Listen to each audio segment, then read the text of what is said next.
The death toll is rising as people continue to assess the damage from Hurricane Michael.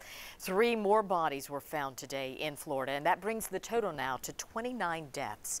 More than 124,000 customers across the Panhandle are still without power, and more than 1,100 people remain in shelters. The recovery process is going to go on for months, if not years. A group of American Medical Response paramedics just got back from spending a week in Florida. 10 News reporter Gabrielle Hayes has their story. As Hurricane Michael wrecked Florida's Panhandle, East Tennessee paramedics made their way to the coast. We got an update that they needed us right away in Marianna, Florida, to evacuate a hospital. 5 ambulances responded to calls in Marianna, Callaway, and other parts of the state. Each county service that came with us brought an ambulance. We took an ambulance and also our support vehicle out front.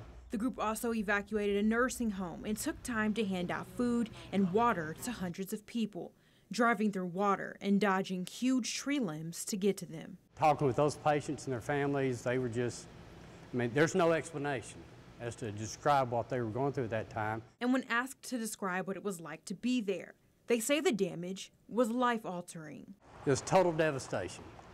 A lot of homes were damaged, from just simple trees falling on the house to just total devastation. People going long periods of time without basic necessities. We're literally talking about months without electricity, without homes. But the group says that's all the more reason to keep helping out, no matter how long it takes. There's no words that can describe it, that those families down in Florida are going to be devastated for months, maybe even for years, trying to get their lives straightened back together. That was Gabrielle Hayes reporting, and the strike team spent a week down in the Gulf Coast, spending time in Florida, Alabama, and Tennessee. They were there for a week. We take you